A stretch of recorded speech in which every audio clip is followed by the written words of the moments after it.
پنجابی کا مشہور مقولہ ہے، ربا تو راضی تے سارا جگ راضی۔ جس کو رب مل گیا اس کو سب مل گیا۔ جس کو رب کی پہچان نہیں، کرتا رہے نہ پہچان دنیا والوں کی، جوڑتا رہے تعلقات دنیا والوں سے، نسبتیں قائم کرتا رہے دنیا میں بسنے والوں سے، کبھی اقتدار والوں سے، کبھی دولت والوں سے، کبھی اولاد والوں سے، کبھی جتھے پارٹی گروہ والوں سے، کبھی زندوں سے، کبھی مردوں سے، نبھاتا رہے تعلقات۔ لیکن بات تب تک نہیں بنے گی جب تک اس کو اپنا تعلق قائم نہ کر لیا زندہ رب رحمان سے۔ اس سے جب تعلق قائم ہو گیا تو پھر سمجھ لے کہ اب میرے لیے خیر کے دروازے کھل گئے، میرے لیے رحمت کی چادر بچھ گئی، میرے لیے بخشش اور مغفرت کا پروانہ آ گیا، میرے لیے رب کی رحمت کا سایہ آ گیا، اب میرے لیے جنت کا دروازہ کھل گیا۔ اس لیے کہ جس رب نے جنت بنائی میرا تعلق اس سے قائم ہو گیا۔ جب اس سے تعلق قائم ہوا تو جنت تو اسی کی بنائی ہوئی ہے، پھر اسی نے میرا ٹھکانہ وہاں پہ دینا ہے۔ اب ذرا توجہ کیجئے گا، وہ کیا حقیقت ہے اس صورت اخلاص میں جس کی وجہ سے میرے رب نے اس کو اتنا عالی، عمدہ، بلند مرتبے والا، شان والا، رفعت والا، بلندی والا مقام دے دیا۔ رب کریم پہلے بول میں کہتے ہیں میرے محبوب پیغمبر قل، کیا کہا؟ دو حرف ہیں، ایک قاف ہے دوسرا لام ہے، لیکن قاف دو ہوتے ہیں، ایک موٹا قاف ایک چھوٹا قاف۔ نشانی دو نقطے ہیں تو موٹا، اور نقطہ کوئی نہیں تو چھوٹا۔ دونوں ایک دوسرے سے بہت دور ہیں، بہت دور ہیں، معنی میں زمین و آسمان کا فرق ہے، لیکن جہاں سے ادائیگی ہوتی ہے وہ مرکز ایک ہے۔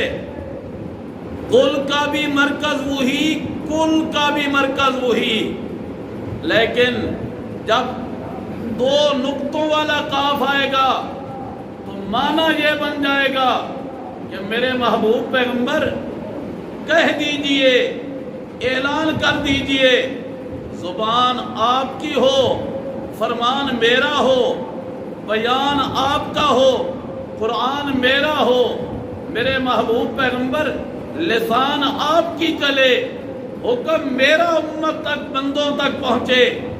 اور اگر کاف کش والا ہو، نقطوں والا کاف نہ ہو تو پھر معنی بنتا ہے جو کچھ ملے کھائی جاؤ، کل کھا لے۔ اس کش والے کاف سے جسم کی پرورش ہوتی ہے، جسم پلتا ہے۔ ذہن کو حاضر کیجئے گا، کش والے کاف سے جسم پل گیا اور دو نقطیے کاف سے ایمان بن گیا۔ یعنی سمجھ بھی آئی کہ نہیں ہے؟ ہاں، اس کی تہ میں ذرا غور کرو گے تو انشاءاللہ بڑا نفع ملے گا، بڑا فائدہ ملے گا۔ اس لیے کہ ایمان کی بنیاد رب کا قرآن ہے، اور قرآن کا پہلا مبلغ جناب محمد الرسول اللہ ہے صلی اللہ علیہ وسلم۔ قرآن کے پہلے مخاطب صحابہ کرام رضوان اللہ علیہم اجمعین ہیں۔ قرآن بھی پاک ہے، میرے محمد کی زبان بھی بولو بولو بولو پاک ہے، اور جن کے کانوں میں میرے نبی کی زبان سے قرآن پہنچا، صحابہ کرام وہ بھی پاک ہیں، جن کو 3 پاک نسبتیں مل جائیں تو پھر وہ عمدہ نہیں ہوگا تو اور کیا عمدہ ہوگا۔ رب کریم فرماتے ہیں قل، میرے محبوب پیغمبر اعلان کر، اور اعلان کب کرنا ہے؟ جب کہنے والوں نے کہنا شروع کر دیا، پوچھنے والوں نے پوچھنا شروع کر دیا، سوال کرنے والوں نے سوال کرنا شروع کر دیا۔ اے محمد بن عبداللہ، ذرا ہمارے سامنے اپنے رب کا نسب بیان کیجئے کہ جس کو تو رب کہتا ہے، جس کا تو اعلان کرتا ہے، جس کے اعلان کرنے کے بعد گھر گھر میں فساد شروع ہو گیا ہے، ماں بیٹی کا جھگڑا شروع ہو گیا ہے، باپ بیٹے کے درمیان لڑائی ہونے لگ گئی ہے، بھائی بھائی کا عدو اور دشمن بن گیا ہے، ہر گھر میں فساد ہے۔ ذرا بتا تو صحیح، جس کو تو اپنا رب کہتا ہے اس رب کا نسب تو بیان کر، اس رب کا ذرا کوئی کمال تو بیان کر، ذرا یہ تو بتا کہ وہ تیرا رب کس چیز کا بنا ہوا ہے۔ ہم نے بھی اپنے رب بنائے ہوئے ہیں، بیت اللہ میں رکھے ہوئے ہیں 360۔ کتنے؟ آج کی گفتگو شاید تھوڑی کڑوی ہو، لیکن بخار تیز ہو تو ڈاکٹر کڑوی گولیاں دیتے ہیں، اور کڑوی گولی تھوک کر لی جائے تو شفا نہیں ملتی، ہضم کر لی جائے تھوڑا ذائقہ تو کڑواہٹ آئے گی لیکن شفا مل جائے گی۔ آج کی گفتگو میں شاید تھوڑی کڑواہٹ ہو لیکن ہضم کرنے کی کوشش کرنا۔ کہنے لگے ہم نے بیت اللہ شریف میں 360 رکھے ہوئے ہیں، اور انسانی وجود میں سپرنگ اور جوڑ بھی کتنے ہیں؟ 360۔ پتہ چلا مشرک بھی حد کر دیتا، حد کر دی ہے مشرک نے، شرک کرنے میں انتہا کر دی ہے کہ ہر جوڑ کے لیے علیحدہ معبود ہے، ہر جوڑ کے لیے علیحدہ رب ہے، ہر جوڑ کا علیحدہ مشکل کشا ہے، ہر جوڑ کا علیحدہ حاجت روا ہے۔ انسانی جتنے جوڑ ہیں اتنے معبود ہیں، اور پھر تو کہتا ہے کہ نہیں یہ معبود نہیں، اللہ اکیلا معبود ہے۔ ذرا بتا تو صحیح کہ تیرا رب بنا ہوا کس چیز کا ہے؟ ہم نے تو مٹی کے معبود بنائے، آٹے کے معبود بنائے۔ کس کے؟ آٹے کے۔ آٹا گوندا، اندر میٹھا ڈالا، پھر اس کو معبود کی شکل دی۔ کیوں؟ سفر پہ جا رہے ہیں، بیت اللہ کے اندر جو معبود ہے وہ تو ہم سے نہیں اٹھایا جاتا، اور اگر ہم اٹھا کے لے جائیں دوسرے آئیں گے تو پھر معبود نہیں ملے گا۔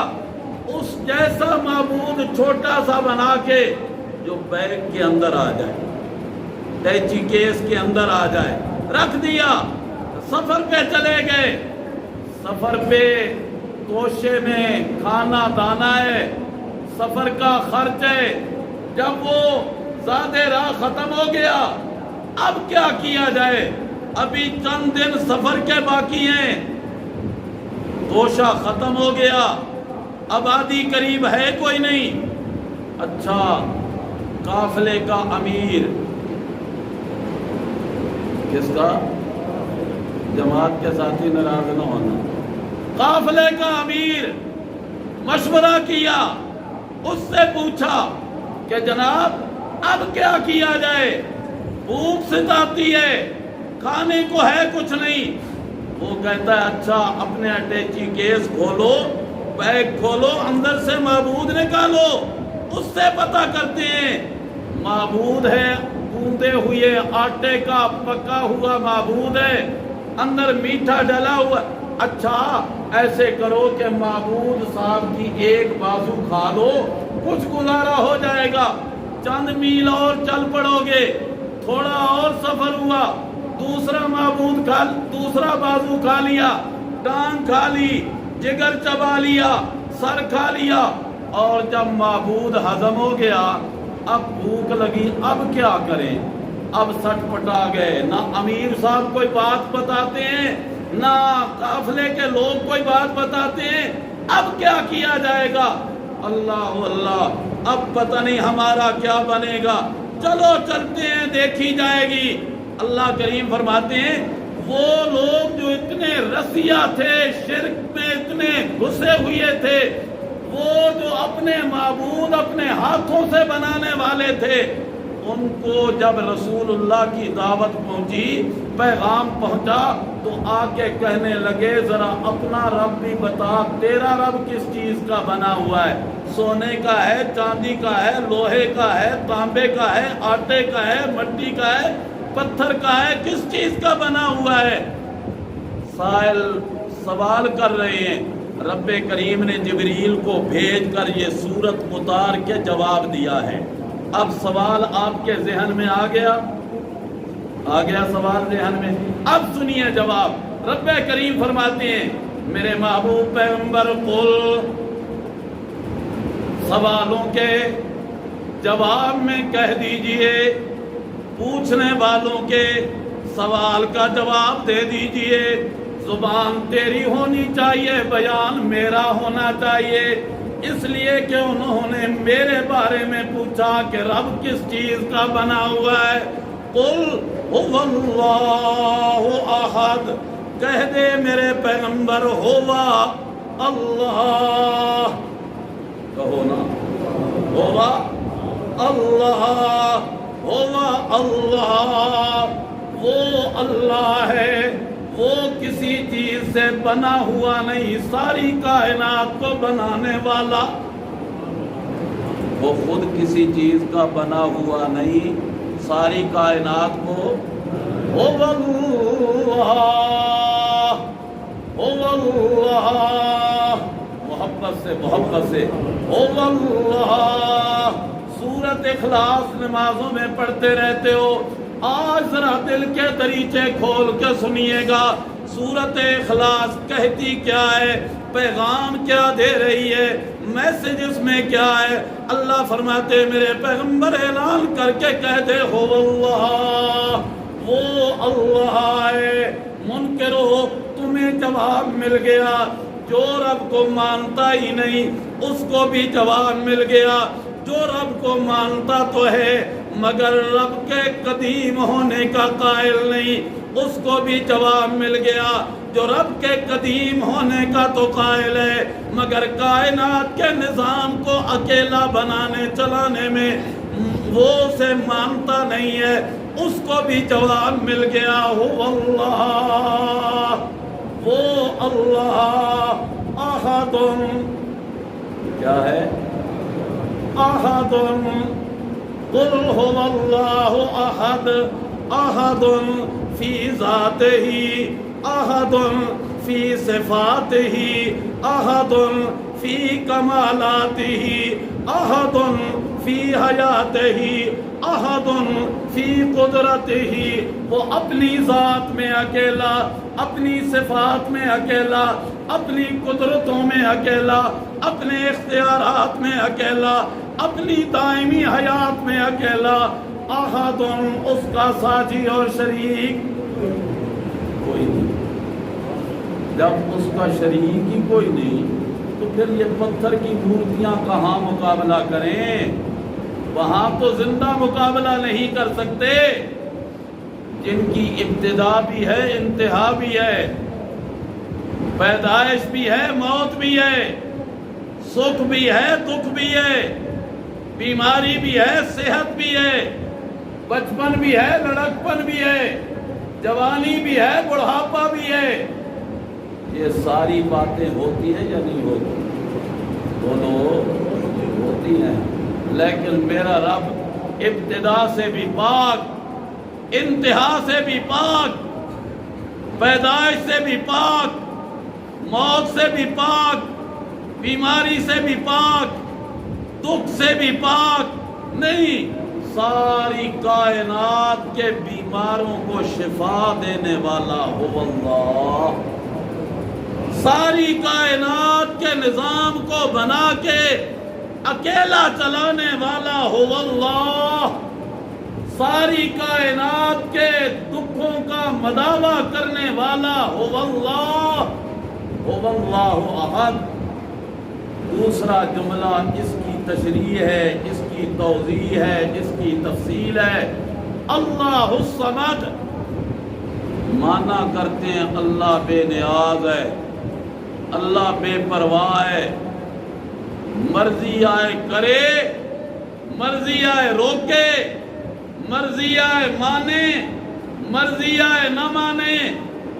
یہی معنی سنا ہوا ہے نا، یہی معنی سنا ہوا ہے نا۔ اللہ بے نیاز ہے، اپنی مرضیاں کرنے والا ہے، کسی کی دکھ کو سکھ میں بدلے مرضی اس کی، بیماری کو صحت میں بدلے مرضی اس کی۔ بے نیاز جو ہوا، مرضیاں کرنے والا جو ہوا۔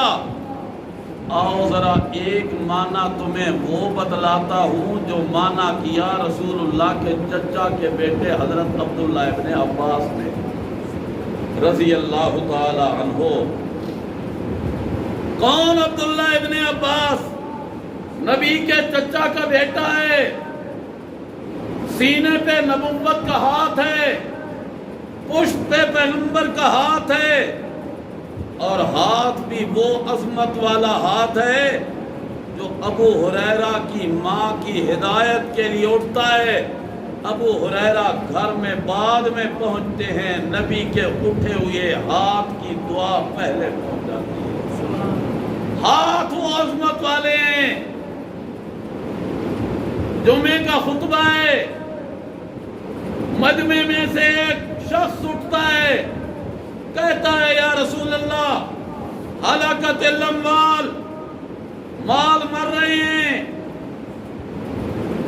پانی کی بوند تک نہیں مل رہی، ترس رہے ہیں انسان بھی، چرند پرند درند بھی۔ خطبہ جمعے کا ہے، پوچھنے والا اٹھ کے کہتا ہے یا رسول اللہ ذرا اس رب سے دعا تو کیجئے۔ دوران خطبہ میرے محبوب ہاتھ اٹھا لیتے، سبحان اللہ، کہو ذرا سبحان اللہ، محبت سے کہو سبحان اللہ۔ یہ معنی سمجھ کے کہو کہ اللہ شریکوں سے پاک ہے۔ ہاتھ اٹھے نبی کے، بول آئے نبی کے لب پہ۔ صحابی کہتے ہیں جب ہم جمعے کے لیے آ رہے تھے، کڑکتی دھوپ تھی، آسمان پہ بادل نام کا نشان ہی نہیں تھا۔ ادھر رسول اللہ نے ہاتھ اٹھائے، ابھی چہرے پہ ہاتھ نہیں پھیرے کہ چم چم بارش برسنے لگی۔ سمجھ نہیں آئی کہ یہ بادل کی ٹکڑیاں کہاں سے آئیں، کیسے جڑی، کیسے برسی۔ اور پھر جب ہم گھروں کو گئے تو ہر گھر کے پرنالے خوب بہ رہے تھے، اور گلیاں جو تھی مدینے کی ندی نالوں کا منظر پیش کر رہی تھی۔ میرے G15 کے دوستو، وہ ہاتھ نبی کا عبداللہ ابن عباس کے سینے پہ ہے، وہ ہاتھ میرے نبی کا عبداللہ ابن عباس کی پشت پہ ہے، اور میرا نبی دعا دے رہا ہے اللہم علمہ الکتاب، اے میرے اللہ میرے چچا کے بیٹے عبداللہ کو کتاب کا علم دے دے۔ کس کا؟ بولو بولو، کس کا؟ کتاب کا۔ بولو کس کا؟ کوئی زبان چپ نہ رہے، کس کا؟ آج تو ہم نے عظمتوں والی کتابیں اور سمجھ لی ہے نا۔ عظمت والی کتاب ذالک الکتاب لا ریب فیہ، جس کے ٹائٹل پہ پہلے پیج پہ رب اعلان کر کے کہتا ہے لوگوں، جس کتاب کے علم کے فہم کی دعا میرا نبی اپنے چچا کے بیٹے کو دے رہا تھا، وہ کتاب قرآن کریم ہے۔ ہدایت بھری کتاب ہے، رحمت بھری کتاب ہے، شفا والی کتاب ہے، عظمت والی کتاب ہے۔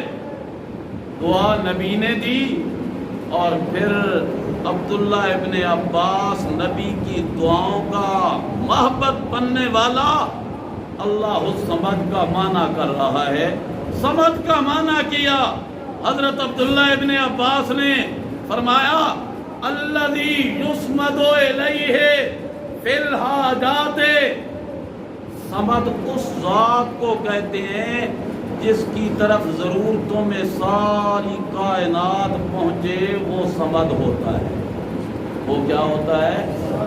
انشاءاللہ جب ہمارا درس قرآن پہنچے گا سورۃ اخلاص پہ مزید تفصیلات عرض کروں گا. آج تو صرف آپ کو ترغیب دے رہا ہوں کہ نمازوں میں پڑھتے ہو سورۃ اخلاص. خدا را ذرا سوچئے گا، سمجھیے گا کہ یہ سورۃ اخلاص جو جنت کی ضامن سورت ہے، اس سورت میں رب کہہ کیا رہے ہیں، بندوں کو ترغیب کس چیز کی دی جا رہی ہے. صمد اس کو کہتے ہیں جس کی طرف حاجتوں میں سارے رخ کریں. اور وہ کون سی ذات ہے؟ بولو بولو، کون سی ذات ہے؟ حضرت آدم پہ مشکل آئی کہ نہیں؟ اور ایک دن کی، 2 دن کی نہیں، 40 سال. ہم پہ تو کوئی اوکھا ٹائم آ جائے نا، مشکل وقت آ جائے، 2 دن 3 دن 4 دن گزر جائیں، پھر زندہ تو زندہ رہے، مردوں کی قبروں کو بھی نہیں چھوڑتے، وہاں بھی پہنچ جاتے ہیں. اور سمجھتے یہ ہیں کہ جب تک بابا نہیں بولے گا کام نہیں بنے گا.